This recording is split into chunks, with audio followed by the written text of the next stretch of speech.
பேசு. உங்கள் வேலையை கவர்மெண்ட் வேலையை தூக்கி குப்பை தொட்டியில் தான் போடணும்.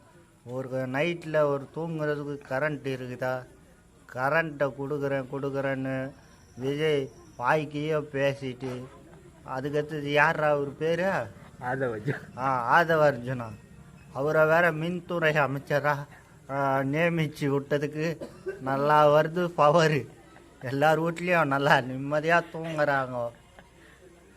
இரவில் ஏதாவது தூக்கம் வரும், அதையும் கெடுத்து குட்டிச்சோறாக பண்ணி. ஆனால் ஒன்று காய்ஸ், எல்லா தெரு லைட்டும் பாருங்கள் நல்லா பளிச்சின்னு எரியுது. அதை ஒன்று மட்டும்தான் இந்த ஆட்சியில் நல்லா பண்ணுறாங்க. வெளிச்சம் நல்லா பவராக அடிக்குது. ஆனால் வீட்டுக்குள்ளே ஃபுல்லாக இருட்டாக தான் இருக்குது. இதுக்கு தீர்வு நீங்களே பார்த்துக்குங்க காய்ஸ்.